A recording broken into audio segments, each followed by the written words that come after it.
शिवाजी की महानता। उन दिनों शिवाजी एक एक करके सभी किलों पर अपनी विजयश्री का झंडा फहरा रहे थे। इसी दौरान एक बार शिवाजी का एक सेनापति मुगलों पर विजय प्राप्त करके लौटा।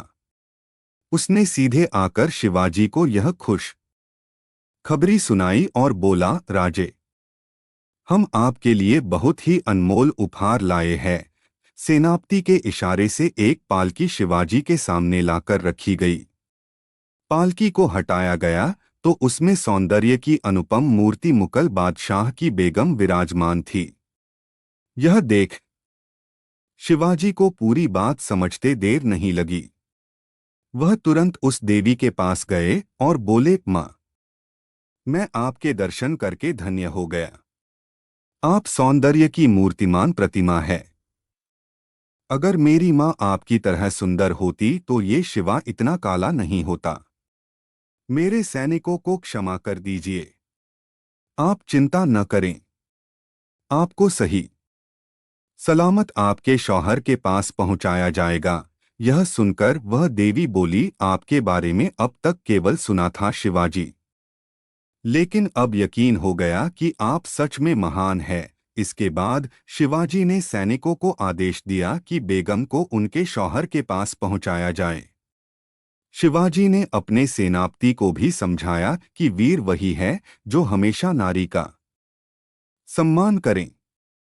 जो नारी की इज्जत के साथ खिलवाड़ करे वह कभी वीर नहीं हो सकता, और ऐसे कायरों के लिए शिवाजी की सेना में कोई स्थान नहीं।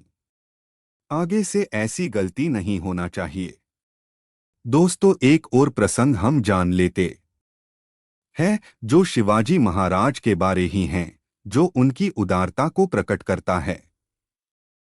वीर मराठा छत्रपति शिवाजी अपने शत्रुओं को क्षमा दान देने के लिए काफी प्रसिद्ध है। ऐसी ही एक घटना है।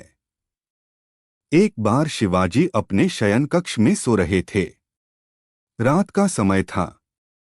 एक 14 वर्ष का बालक किसी तरह छुपकर उनके शयन कक्ष में जा पहुंचा। वह शिवाजी को मारने आया था, लेकिन शिवाजी के विश्वस्त सेनापति तानाजी ने उसे पहले ही देख लिया था, लेकिन फिर भी उन्होंने उसे जाने दिया। वह जानना चाहते थे कि आखिर यह लड़का क्या करने आया है।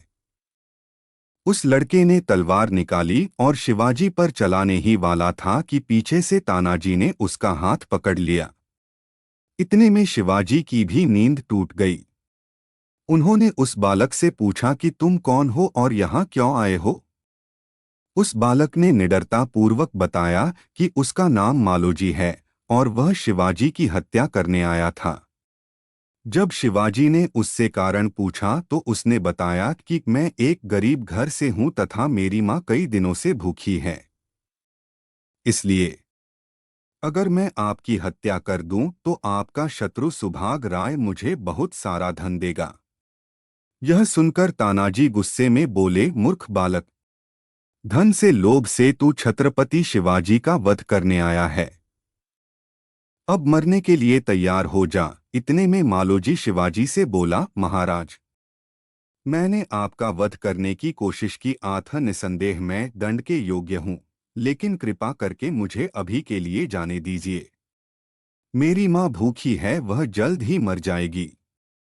मां का आशीर्वाद लेकर मैं सुबह आपके सामने उपस्थित हो जाऊंगा। बालक की बातें सुनकर तानाजी बोले, हम तेरी बातों के धोखे में आने वाले नहीं हैं। दुष्ट बालक। बालक मालोजी बोला, मैं एक मराठा हूं सेनापति महोदय, और आप बखूबी जानते हो कि मराठा कभी झूठ नहीं बोलते। इतना सुनकर शिवाजी ने उस बालक को जाने दिया। दूसरे दिन सुबह जब राजदरबार में छत्रपति शिवाजी महाराज सिंहासन पर बैठे थे, तभी द्वारपाल एक संदेश लेकर आया कि एक बालक महाराज से मिलना चाहता है। जब उसे अंदर बुलाया गया तो यह वही बालक था जिसे कल रात शिवाजी ने मां का आशीर्वाद लेने जाने दिया था। महाराज के सामने आकर बालक बोला, मैं आपका अपराधी महाराज, आपकी उदारता के लिए आपका आभार व्यक्त करता हूं। आप जो चाहे दंड दे सकते हैं। शिवाजी ने सिंहासन से उठकर उस बालक को गले लगाते हुए कहा, तुम जैसे सच्चे मराठाओं को अगर मृत्यु दंड दे देंगे तो फिर जिंदा किसे रखेंगे? आज से तुम हमारी सेना के सैनिक हो। छत्रपति ने उसे बहुत सारा धन दिया तथा उसकी मां की चिकित्सा के लिए राजवैद्य को भेजा गया। दोस्तों, वीडियो को लाइक करें, शेयर करें और हमारे चैनल को सब्सक्राइब करना ना भूले। धन्यवाद।